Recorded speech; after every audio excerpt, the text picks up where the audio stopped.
So who's going to WrestleMania? Who's not going to WrestleMania? Although it was kind of a predictable show, it was still a fantastic Fastlane from the WWE. Let's talk about it. This is Calling Spots with Bryan Kelly.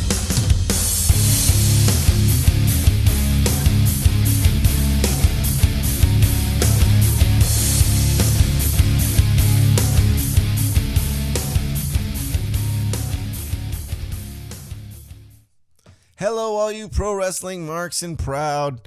How are you this wonderful Tuesday? I'm doing this on Tuesday because I don't know why. Fastlane was Sunday from Columbus, Ohio, and like I said at the top, it was a little bit of a predictable show, but it was still really great. Lots of great matches, lots of great storylines are getting fleshed out. We're ramping up for WrestleMania. That's the next big pay-per-view, the biggest pay-per-view, let's be honest.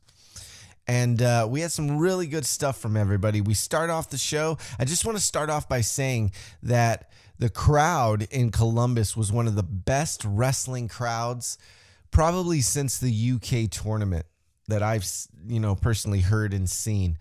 The UK tournament was amazing, and that crowd was so hot for every move.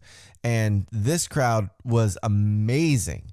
They bought everything. They cheered the heels. They cheered the good guys and booed the heels. It was really, really great stuff. So well done, Columbus. You did a great job. It was awesome. So first off, we get cell phone promos from lots of people working that night. We get a Rusev promo. We get an Orton promo. I think Ruby did a promo. Just all these like cell phone promos where they put the words up on the bottom of the screen, which is starting to get annoying, but I'm trying to stay positive. So then we start off with Shinsuke Nakamura versus Rusev Day. And this was a fantastic match. It was one of Rusev's best matches in a while.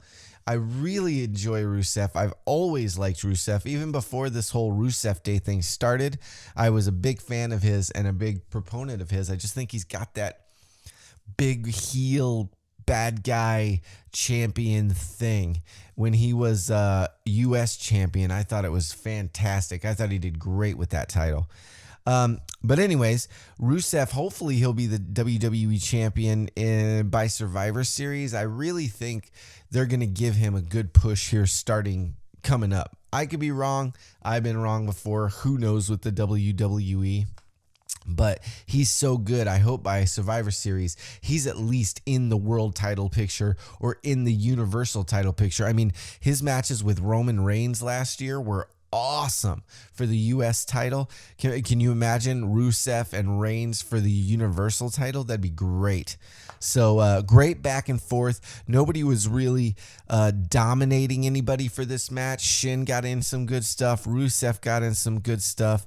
A super kick that almost took Shinsuke's head off. Amazing super kick by Rusev.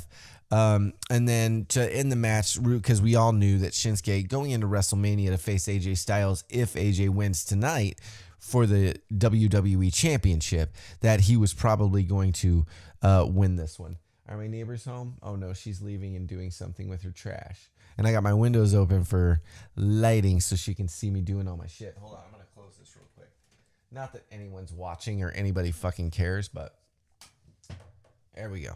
That way she can't see me doing my shit. All right. Anyways, so we knew that Shin was going to win the match, but we didn't know how. We didn't know how it was going to work out. So what happened was Rusev went for an accolade on Shinsuke once he super kicked his head off, I think, and then Shinsuke slides underneath it as Rusev's like on the ground, and he gives them a wicked Kinshasa to the back of his neck. There was a lot of punishment on the backs of some necks tonight. We'll get to that in a minute too with the Usos and New Day. But Shinsuke gives Rusev a Kinshasa to the back of the neck. As Rusev starts to recover, Shinsuke's in the corner, ramping himself up and getting worked up for another one, and hits him in the front with a Kinshasa pin. Shinsuke Nakamura is your winner. That lady coming out fucked me up, man. because now I'm worried about my lighting and I'm worried about shit. So she screwed up my thing. She's starting her car. So, oh well. Sorry. Not that anybody's watching. I literally have no subscribers right now, so we'll see. All right. So, Kinshasa to the face, knee to the face. Shinsuke wins. Rusev, unfortunately, does not. But like I said, he's great, and I hope he's a champ by Survivor Series. He's fantastic. After that, we have Mr. Bobby Roode versus Randall Orton for the United States Championship that I was just talking about with Rusev having. Mr. Bob Roode, this is Mr. Bob Roode's best match that I've personally seen him wrestle. I know a lot of people are hot on Bob Roode and like him a lot. It's not that I dislike him. He just... it seems like there's a lot of guys that does what he does. That's it. I like him. I wish him all the best. I hope he headlines WrestleMania for the world title and wins it and does the glorious things. And I wish him all the greatest. But he just never really did anything for me or excited me or was, very entertaining more than any of the other guys who do kind of what he does. But this was an incredible match and really showed me how great Bobby Roode is, and really great stuff. Jinder and Sunil are watching backstage just kind of because, the consensus was that Jinder was going to come out and get involved and cost Bob Roode the U.S. title or cost Randy his opportunity to win the U.S. title from Bobby. So Jinder and Sunil are standing backstage, staring at the monitor, watching this match. Lots of covers, lots of strikes, almost old school, lots of forearms and strikes and lots of reversals and getting out of things and lots of covers. It was slow. It was methodical. It was very even, very, very even match where nobody really got ahead of anybody. Byron, being an idiot that he was. Oh, Byron. So Randy gets Bobby Roode up on the top turnbuckle and does a superplex. And I'm glad some of those guys are bringing that back. The Revival had one of the best superplexes that I've ever seen last week on Raw. It was fantastic because the thing with the superplex is it's not a snap over suplex where you're just kind of ripping this guy's neck out and just kind of falling backwards. That's not what a superplex is. A superplex is a standing suplex on the top rope. So you get the dude you get the dude up and you stand him the fuck up perpendicular and then you fall back. That is a superplex. This other shit that guys have been doing lately where they just kind of whip the dudes over, that's not a superplex. It's something else. Don't call it that. I'm just joking. You can call it whatever the fuck you want. It's wrestling. Who gives a shit? All right. So, so Randy superplexes Bobby Roode off of the top rope and Byron goes, "Wow, that's amazing. I want to see that again. Show it again."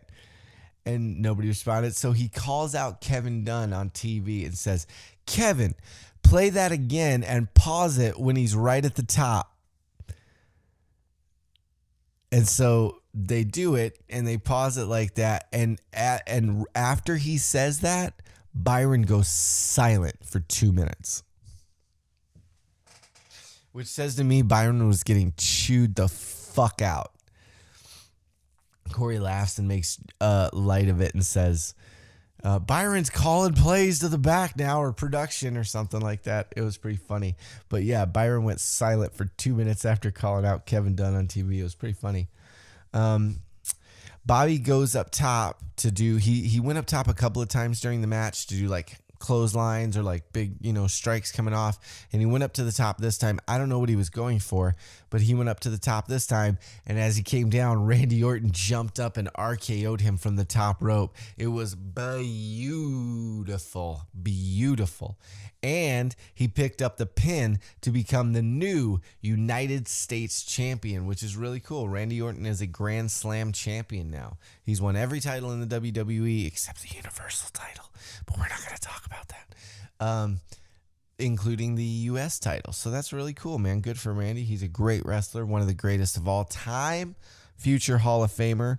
And I like the protection of the Glorious DDT because Bobby kept going for the Glorious DDT and Randy kept getting out of it and working his way out of it. So he never actually hit it in the match. It reminded me of last year's Wrestle Kingdom where Kenny Omega never actually hit the one-winged angel on Okada. So it explains why he didn't win. But they did this with the Glorious DDT tonight. He never hit it on Randy, so he didn't win. And I like that. I wish they'd protect finishers a lot more. Women's division, I'm looking at you. We'll talk about that in a while. Jesus Christ, Ruby. So we get a Ronda Rousey package after that. All the way from Royal Rumble to now. Every segment she's been involved in. Anything she's ever done. And what's leading up to her WrestleMania match with Steph and Hunter versus Ronda and Kurt Angle. Mixed match, challenge type match. So that's going to be cool. I'm looking forward to that. So we get a Ronda Rousey package to get us all hyped up for that. And then backstage we get KO and Sammy. If you remember last week on Raw, KO got a haluba kick to the mother trucking face by Sami Zayn to lose that impromptu on SmackDown. I'm sorry, not on Raw. On SmackDown, that impromptu 6-pack challenge. So Sammy's standing there and KO comes up and he's like, "Hey dude, what the hell?" He goes, "What do you mean?" He's like, "Last week, what was that about?" Sammy's like, "Dude, that was last week. That is nothing. That's a totally different thing. We're talking about this." And he's like, "You said you'd lay down. I'm a man of my word. I said I'd do what I'm going to do." And as he's talking, KO just walks away. And Sammy just kind of, I don't know, he kind of half smiles, but not really smiles. It's kind of heelish. It's kind of cool. And after that, we're going to get a women's tag team match between the Becky Lynch. Oh, Becky, I don't know who prompted you to get new gear, but thank them for me because I love your new gear. Not only does it look good on you, I'm sorry to be that guy, but it looks good on you and makes you look like you have a better figure and a better body than you do, but it also matches. You look like a wrestler. I like it. I like it a lot. It's fantastic stuff. So we get Baxter, Naomi. Naomi changed up her look too. A couple months ago, she was wearing similar stuff with the shorts and stuff, and she changed up into the bodysuit. Carmella's wearing the bodysuit. It looks like a wrestler thing. Anyways, we get Becky and Naomi versus Mella and Natty.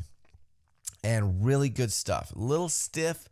There was some pretty hard punches I saw, especially from Carmella. There was some botchy stuff with Natty trying to throw, at first, Naomi out of the ropes. And it's like they just spun a couple. It's like they couldn't figure out which side they were going through. And then Natty, like literally 30 seconds later, did the exact same thing with Becky. So the botchy stuff was kind of on Natty. And who knows? But I love Natty and I hope, she's doing okay. It just seems like her work lately is kind of going down a little bit, and I don't know if she's just getting tired, if she doesn't want to be there, or if I'm seeing things that aren't there. Maybe it's just me. But Beck's new gear is dope. Mella is getting really good. I think Carmella is one of the best improved wrestlers of the last year, man. You look at who she was last year at this time and look at who Mela is this year, just in-ring work, her in-ring character work and her in-ring move sets and the things that she does and her viciousness. She's really gotten good, man. I'm very impressed by Mela. Like I said, Natty's kind of seems like she's missing something lately. I don't know what it is, but she did this wonderful sit-out powerbomb on Naomi that was brutal. One of the best sit-out power bombs I've ever seen.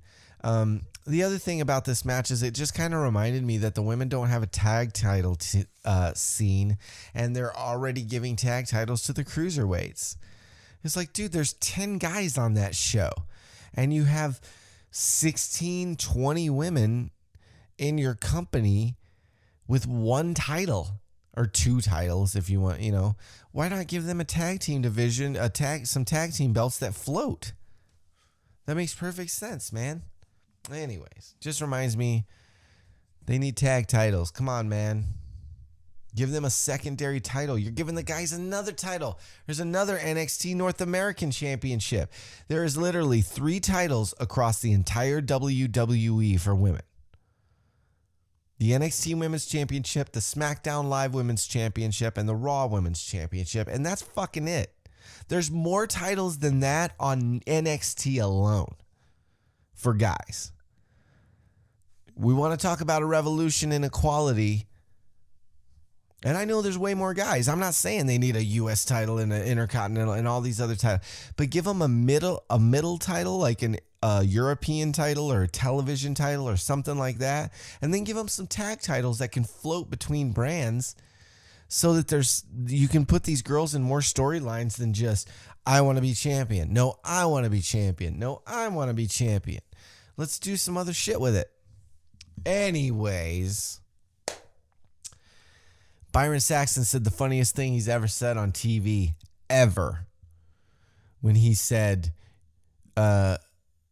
Corey said something about Mela was the only reason that Mela was pulling Naomi across the ring by her hair was because Naomi probably had some product in her hair and it got stuck on Mela's hand. It happens to me all the time.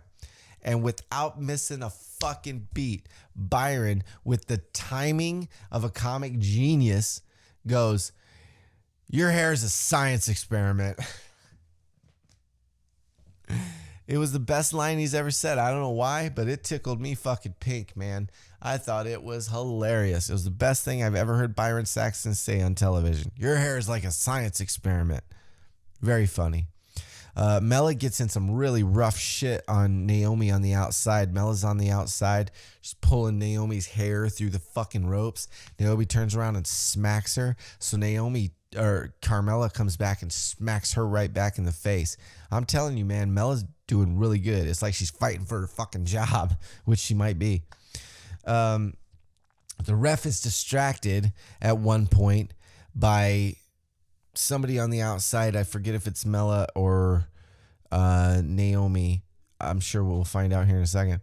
He's distracted. So Mela turns around and starts yelling for Natty to throw her Money in the Bank briefcase so she can bash whoever in the fucking face with it.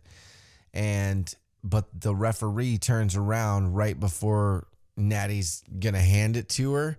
And Naomi, I remember now, knocks Natty and the briefcase off the rope. No, it was Becky. Becky sees it and knocks both Natty and the briefcase off of the apron and turns into a fantastic super kick by Mela. Knocks Natty off turns around, and Mela just full extension, upper jaw. Looks like she lifted Becky off her feet. Whack! Super kick. 1, 2, 3. Carmella and Natalya are your winners. The heels win. And Natty and Carmella are walking up the ramp, and Carmella's talking smack the whole way. It's fucking great. She's like, yeah, you like that? It's great. I love her, dude. I think she's doing some really great stuff. She may be one of the best female heels. She's working her way up on that Alexa Bliss level of heel where she's really, really good. I like her work in the ring. I like her work on the mic. She's got a great look. She's keeping that briefcase. I like it. She's doing great. After that, we get the Usos New Day package. video package that they've been doing on SmackDown, and they even showed it on Raw, I believe, where 5 years we've been here, blah, blah, blah. And they go back and forth about no WrestleManias. The Usos saying they haven't been on any WrestleMania since they've been there. And we do that whole video package to build up to this New Day versus the Usos for the Raw or for the SmackDown Tag Team Championships. This is a SmackDown pay-per-view. I don't know why I'm talking like it's Raw. It's because I haven't done my Raw show yet, and that's next. And it's just on my mind. So Xavier and Jimmy start in the ring together by just talking smack to each other and talking trash and building up the tension like, oh yeah, oh yeah, oh yeah. And then they just start going at it. This is a fantastic match, man. It's a fantastic match that ends very brutally. Jay tags in without Woods seeing it, and as Woods turns around after a whip into the ropes, Jay kicks his fucking head off. So they're standing in the middle of the ring and they're fighting back and forth, and then Jimmy goes into the rope and Jay tags his back, and Xavier doesn't see it. Xavier goes into the rope to come back and hit Jimmy with something and doesn't know that Jay has been tagged in. Jay's just kind of creeping under the rope, and as Xavier comes up, Jay just jumps up and super kicks his head off. It was beautiful, and then he just kind of stands there and mean mugs the crowd for a second, like, yeah. It was really, really great. The Usos start a unicorn stampede that kind of leads to the story of the match, which is both teams are doing each other's moves and each other's kind of mannerisms and things to the crowd and stuff. They start the unicorn stampede, and Kofi does a New Day yell in the corner, like an Usos yell, like it would New Day instead of Uso. And they do that a couple times. Jimmy goes for a Trouble in Paradise at one point, and then Kofi ducks it, and he goes for a Trouble in Paradise and misses that. Usos hit a Midnight Hour on Kofi and almost get a fall over it. Woods gets in the ring and just starts super kicking both the Usos like they do to everybody, which sets up Kofi for one of the Usos splashes where in this case, Xavier is standing there like this, and Kofi goes up and does the wah Uso splash. It was cool. They were doing their own things. Jimmy and Jay do a double jump over the top rope onto All a New Day. So everybody gets outside. They throw Kofi out. They throw Xavier out. And then Big E's over there like tending to him, trying to get him, motivated or whatever. And Jimmy and Jay both slingshot off the ropes and do a plancha, I guess it's called. I just call it a dive, and dive over the top. Boom! Bringing everybody down to the ring, or everybody down to the floor. And as we're down there, watching everybody writhe around, it was a really great match up to this point. And it's still good after this. I'm just saying, it was a lot of stuff to keep track of. That's why I just mainly had the points. But it was a really good match. As they're laying there all writhing and recovering, and the ref is starting the count, we hear ba ba ba ba ba ba da ba. The Bludgeon Brothers are coming out with their hammers and their capes and their masks, and they take off their capes and they take off their mask and they grab their hammers, which everybody's convinced those hammers aren't real. I'm not convinced those hammers aren't real based on what happens in this. And the Bludgeon Brothers come out and just destroy everyone. They powerbomb, who was it? Kofi, I think, on the outside. Everybody just gets destroyed. They roll Big E in and kick his ass. Just really, it made them look so powerful and so menacing. This one segment should have been the Bludgeon Brothers debut, because this one segment did more for them and more for that menacing heel thing than all those squash matches they've been doing for months and months and months. This one segment was just like, holy fuck, These guys are brutal. These guys are brutal. So they set up Kofi, or no, it wasn't Kofi. It was Jimmy, I believe, against the ring steps. And he goes and grabs the hammers. And Rowan takes the hammer and is going to bash Jay's brains into the stairs, I guess. That's attempted murder, by the way. And Jay moves out of the way at the last second, and he still hits the stairs. And it dents the motherfucking stair, dude. That's a steel. We've seen those things be thrown around. That is steel, diamond plates, steel, whatever you want to call it. And he hits that thing, and it dents it good. You can clearly see that. So people want to pretend those hammers. I don't think those hammers are fake. I think it's because those guys are so strong and they're so big that they hold them like you and I would hold a screwdriver. Like it's not very heavy at all. But for us to hold that, it'd be like, Jesus Christ, this thing's heavy. But those guys are stronger and bigger, so it looks like they're fake. But I'm telling you, man, watch that. Watch him fucking almost take Jimmy's brains out and dent the steel steps. I'm telling you, I don't think those things are fake. So they almost do that, and then they go to walk away because they're like, fine, we've done our job. We've destroyed everything. Let's fuck off. So they go to fuck off, and as they're leaving, Xavier Woods reaches out with a hand and grabs Luke Harper's legs with his, just like a hero. Like, no, you're not leaving yet. I'm not done with you. Come back here. So they go, all right, I guess we have to do this. So they go over. They take the first set of steps off of the steel so that there's just the bottom two, and give Woods the hardest power bomb I've ever seen on a set of stairs in my entire wrestling watching life. His neck hits the edge of that so hard.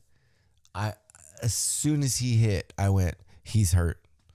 And I could be wrong. They did say later in the show that he was taken to a medical facility, but a lot of people are speculating that that is storyline and that they're just trying to amp up the Bludgeon Brothers versus New Day versus the Usos in a three-way for the SmackDown Tag Team Championships at WrestleMania.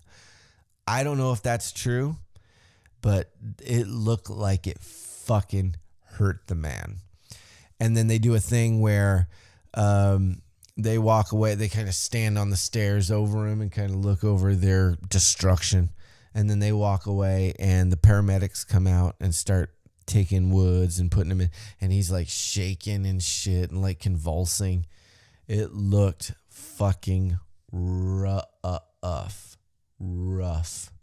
But again, hopefully he's just selling. And I even tweeted, I said, if Xavier Woods is just selling that, then Jordan Peele needs to cast him in the fucking sequel to Get Out, because he's an amazing actor. That was some really good work. So hopefully Xavier's okay.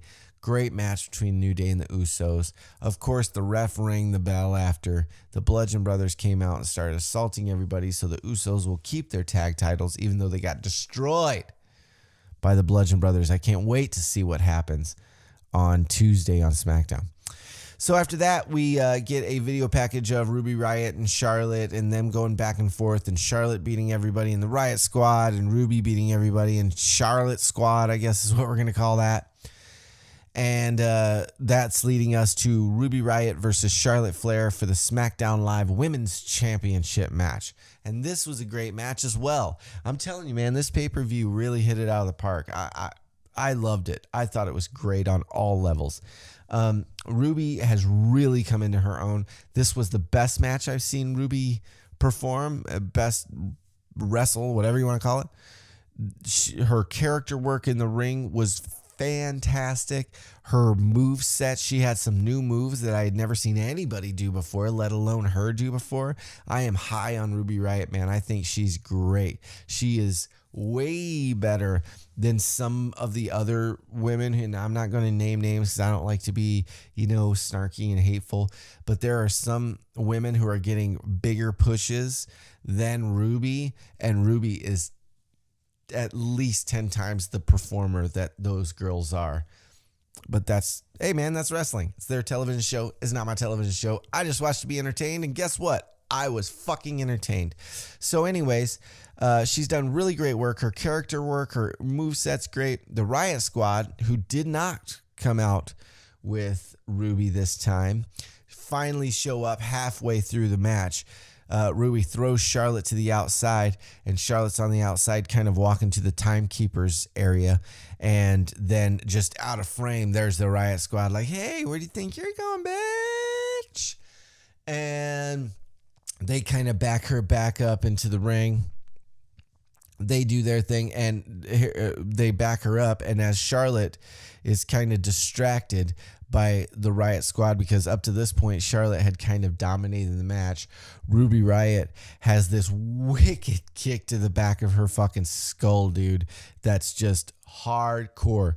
Charlotte, and so she does this wicked kick to the outside and kicks Charlotte's head off the back of her neck and shoulders, rolls her back in the ring, stands her up, does a riot kick, lays on her for the pin. 1, 2, kick out. You remember the thing I said earlier about Bobby Roode and his glorious DDT being protected?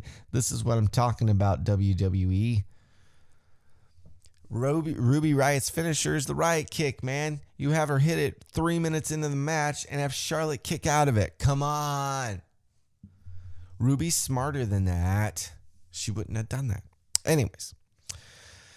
So she kicks out of a riot kick right off the bat. And this is the opposite of the thing I said about protecting finishers, guys. Charlotte is tossed to the outside, and Ruby plays off an eye injury with the ref. Like, come here, man, there's something in my eye. Can you see my eyes? And as she's doing that, the Riot Squad go to take on Charlotte, and they start to chase her, and not chase her, but kind of back her up, kind of go, yeah, we're going to she's distracting the refs, and now we can fuck you up. And as they're getting close to her, getting ready to fuck her up, Becky and Naomi come racing out to the ring. Becky in her wonderful new ring gear, saying, bitch, we're here for our girl, so you fuck off. You go over there, we'll go over here. And it's really funny because Sarah Logan is from Kentucky. I believe it's Kentucky. It's either Kentucky or Tennessee, but I'm pretty sure it's Kentucky. And she has this really thick, thick Southern Kentucky accent. And her yelling, you can audibly hear her yelling, get to your side. Get to your side. And it's adorable. It's absolutely adorable. Get to your side. Awesome seeing a slingshot suplex from Ruby. No, it was Charlotte. Yeah. Picked her up off the rope. Bam, slingshot. Lots of guys used to do that. Tully Blanchard used to do that, I believe. And somebody else used to do that. Greg Valentine, maybe. And it was great seeing that. I love those old moves, man. It's really cool. The stage dive senton from Ruby. This is what I was talking about. New moveset. Fan-fucking-tastic, dude. She does this thing where, you know, how like the Vader thing where you go up and then you splash. Well, she goes up like that and then does like a senton down off her back, like tucks her legs in her arms. Corey called it a stage dive senton. I thought that was genius. So they're going back and forth. This was a great match too. She gets Charlotte down into a submission hold where she's got Charlotte's arms like this, pulling on the back of her. I don't know what that's called. Straight jacket something. She's got her knee in her back. And she's doing fantastic in-ring character work where she's going, look at your friends. You're going to fail in front of your friends. Tap, Charlotte. Just all this. It was really great. And Charlotte's selling and really in pain. It was really, really good. Liv Morgan and Sarah Logan bait Naomi and Becky into the ring by sliding under the rope and acting like they're going to go after Charlotte. And so then those two run into the ring and the ref goes, whoa, whoa, whoa, whoa. You guys got to get out of here. What are you doing? And as the ref turned as he's telling them, you know what? You guys got to go. You guys got to go. Seriously, you jumped in the ring. You got to go to Becky and Naomi. Behind him, the Riot Squad of Liv Morgan and Sarah Logan are putting the licks in on Charlotte over in the corner and getting her down and doing her thing. As he turns around, they're like, what? We didn't do nothing. We're cool. We're cool. And he's like, you know what? I don't trust you bitches either. Out. So he throws them out too. And after that, it pretty much becomes a Charlotte fest. Liv and Sarah get some shots on Flair, and then they get ejected. The ref turns around, kicks them out. Charlotte does this great comeback and this awesome monkey flip into the turnbuckle with Ruby. You know how monkey flip? You grab them, you use your feet, and you just kind of toss them back. Well, she did that, except she did it into the turnbuckle. So she monkey flips her into Charlotte monkey flipped Ruby into the turnbuckle. It was beautiful. And after that, a fantastic spear by Charlotte and a figure eight on Ruby. And Ruby tapped the hell out, like double hand tapping. Get me the fuck out of here. This bitch is killing me. It was great. Really good match. Again, Ruby has done phenomenal work. I think she's really going to have a great career with the company. She's really good. I like everything she's doing. As Charlotte is celebrating her victory, because she's going to WrestleMania as a champ, Asuka's music hits. Crowd, again, a great crowd in Columbus, goes ape shit nuts because Asuka's here, and Asuka does her thing and dances down to the ring and takes off her mask and does that sexy little look she does and all that. And then she stands there and kind of stares down Charlotte and then points at the WrestleMania sign like, I'm coming for your title. I've made my decision. I won the Royal Rumble, and I'm the title I'm coming after. Yeah. So they stare each other down. Charlotte looks a little worried at first, but then Charlotte starts to smile like, all right, bitch, we're going to do this. Let's burn this shit down. It's going to be great.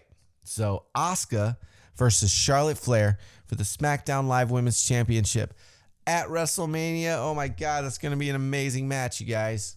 Oh, it's going to be great. And having Asuka be the champion on SmackDown will free them up to for Ronda to be the heavy hitter on Raw, which is perfect booking. Awesome job, guys. So after that, it comes down to the main event, which is a 6-way championship match between Kevin Owens, Dolph Ziggler, Baron Corbin, Sami Zayn, John Cena, and the phenomenal AJ Styles. Shane comes out first for some fucking reason and is going to sit side stage. Not at commentary, not in the timekeeper's area, in front of the timekeeper's area, on a folding chair. Daniel Bryan's going to come out too? Nope. Just Shane. Why? I have no fucking idea. But he did, so Shane's there. So we get all the guys to come out. Everybody comes out to their entrances and does their thing. There was a really funny thing where Sammy interrupted KO's entrance, which was great. Everybody got their full entrances, all their shit, except for KO, who, when KO came out, he gets to the end of the ramp, like right where the, kind of the outside of the ring starts. And KO and Sammy's music hit. Oh, he just turns around, looks all annoyed and shit. Like, what in the fuck? And Sammy just ghosts right by him like he's not even there. It was great. It was really great. I love Sammy's character right now. I think it's really good work by everyone. His writers and him and everybody's doing great work. The match starts with John Cena AAing everybody. He might even aid a couple of people out of the crowd, if I'm not mistaken. Everybody just runs at Cena. Ding, ding, ding. I'll run at Cena. AA. Hey, I'll run at Cena. AA. Hey, I'll run at Cena. AA. He does it to everybody except AJ Styles. He comes to AJ and AJ goes, you know what? I've seen this 4 times in the last 20 seconds. So I'm going to stop running at you and we're just going to have a little match. So Cena and AJ hype up the crowd because they're the only ones left in the ring now because Cena's ate everybody out of the fucking building. So they start walking around and the crowd's like, ooh, it's AJ Cena. This is going to be awesome. And AJ's getting the crowd. And I'm telling you, dude, it was a fantastic crowd. I wish I'd been there. And they have a little 3-minute little match between each other, which is a great, little 3 minutes of AJ and John just doing fantastic fucking work as they always fucking do. Cena ends up in the ring kind of by himself after a couple of minutes because AJ's on the outside or coming in from the outside, and everybody else rolls in from the outside who's recovered now from the AA at the same time. And they're like, oh, you're going to AA every motherfucker. Guys, ready? Here we go. And kill John Cena. And so they all start to gang up on John and beat up John Cena. And the story of the match, the beginning of the story of the match was really AJ just fending everybody off. Everybody kind of pairs off after they start beating up John Cena, and some people go to the outside, and it's really just about AJ kind of stays in the ring, trying to keep everybody from getting pinfalls and to keep everybody there. Everybody did some really great stuff. Baron Corbin deep sixed AJ Styles through the basement of that arena. I'm convinced of it. The spin and the power with which he hit that thing was amazing. Baron looked fucking great. He hit a deep six on him. He hit an end of days on somebody else. A fucking fist to the face. He was great. Baron really looked strong. Baron and Ziggles get into it, and they end up kind of rumbling. Baron throws Ziggles over the barricade, and they kind of go out into the crowd. And as they make their way, they're fighting back and forth.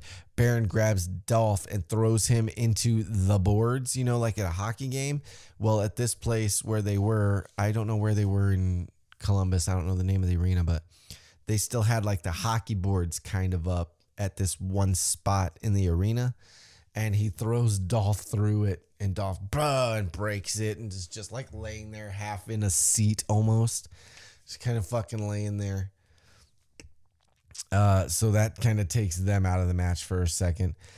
We go back to KO, and KO is clearing the commentators' tables because he's about to put somebody through a fucking table. I believe it's AJ. And so he gets up there with AJ, and Cena jumps up and knocks Kevin off, grabs AJ, and AAs AJ Styles through a commentator table, which takes AJ out of the match for quite a while. KO and Sammy end up in the ring together after brawling back and forth, and people brawling back and forth. And Sammy, I think it was Dolph. Sammy finally gets Dolph out of the ring and turns around, and it's just him and Kevin. Here's the storyline we've been going for a couple of months now, or for a couple of weeks anyways, where Sami Zayn is going to lay down the finger poke of doom and give Kevin Owens the world title or the WWE championship. So they start to kind of talk in the ring and start to argue a little bit. I bet with the compressor on, me drinking water is really going to come across well. And he goes, I told you I would. I'm a man of my word. I told you I would.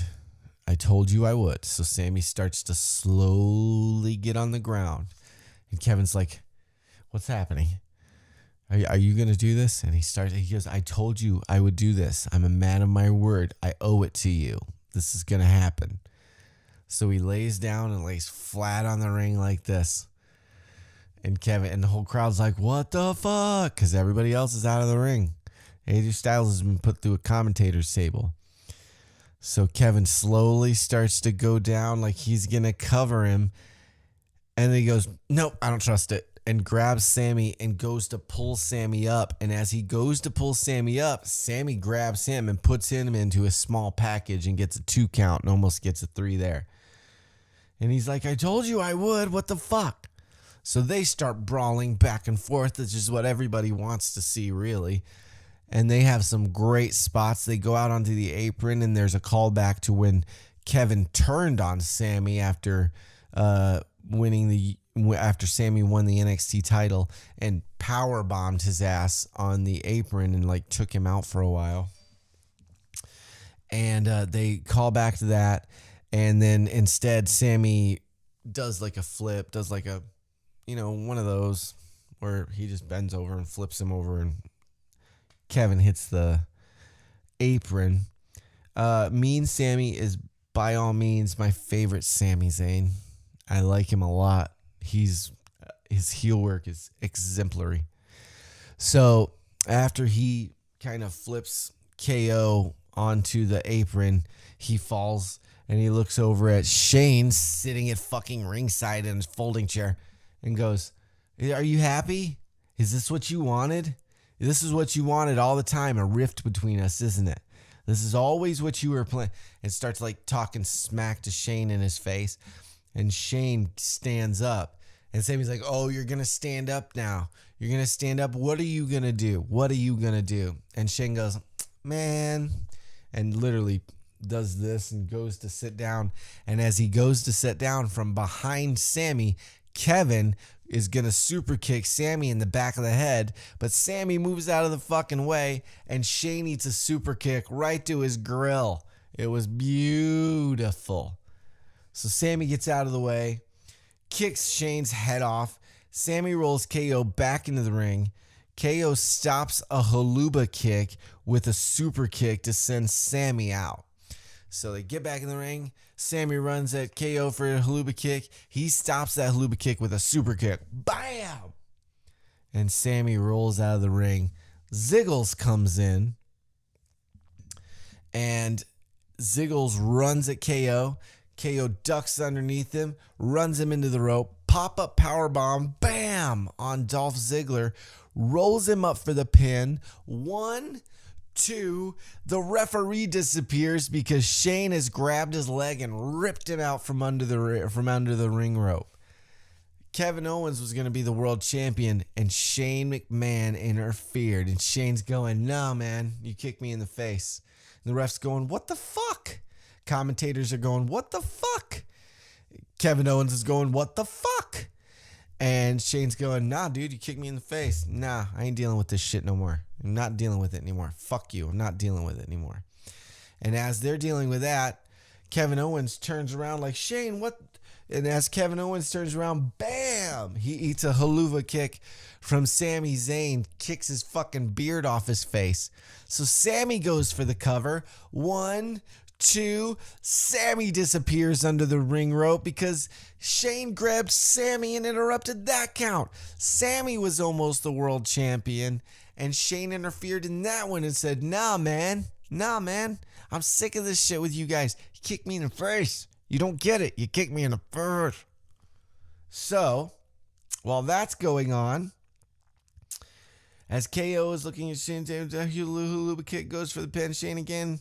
There we go. So Dolph covers KO in the ring as Sammy and Shane are arguing, and he's going, "What the hell are you doing?"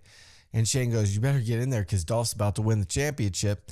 And KO goes, "God damn it," or Sammy goes, "God damn it," and runs in the ring, breaks up the count. As he breaks up the count, where am I here? Yeah, Sammy breaks it up. After that, they kind of fight for a minute, and then Baron brings in the stairs and hits everyone with the stairs, except for AJ, who's still out from the commentator thing. Bam, you get stairs in the face. Bam, you get stairs in the face. Bam, you get stairs in the face. Go to John Cena. But Cena is too strong. Cena's too strong. And so he can't get it as Cena. Bam, Cena hits Baron with the stairs. Lays the stairs down. AA's Baron onto the stairs and then goes for a pin on the stairs, which I didn't think you could fucking do, but apparently you can. But he only gets a 2 count anyway. Hits him with the stairs. As Cena gets up, Cena gets the better of Baron, AOs him on the stairs, throws them out, aiming for Dolph. So AA's Baron, 1, 2, Baron rolls off the steps like, fuck, I just got tatered.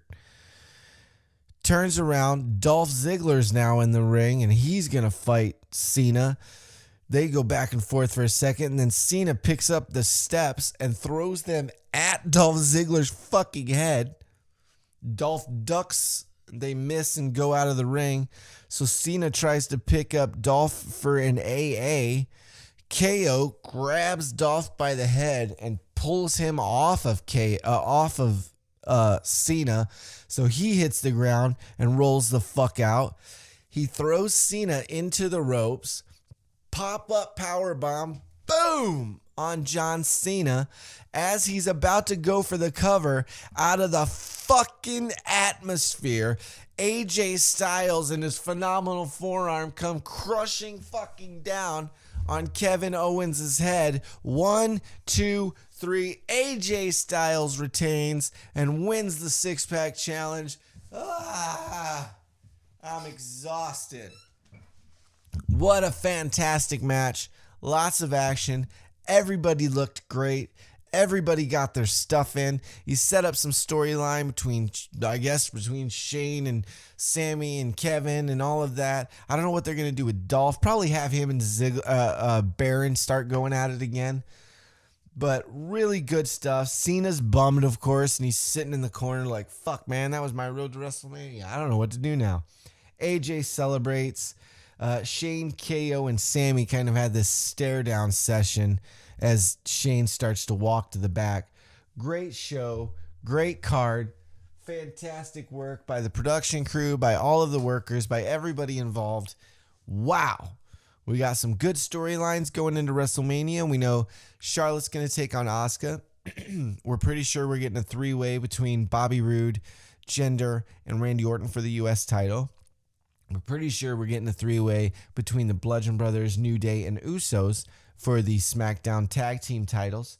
We're getting AJ and Shinsuke for the world title or for the WWE Championship at WrestleMania. I mean, this one pay-per-view set up a lot of really cool stuff that's going to happen, man.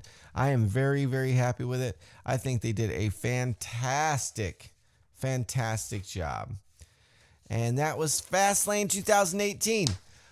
If you want to get with me on Facebook, it's Calling Spots Podcast.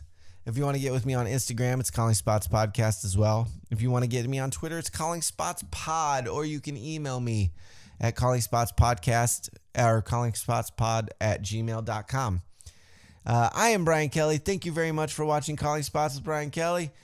Give us a like, would ya? Subscribe, would ya? Give us a share. I love you guys. Never be ashamed to be a pro wrestling mark. I'm not. I'm taking it back. Pro wrestling mark and proud. I'll see you guys tomorrow for Raw. Bye.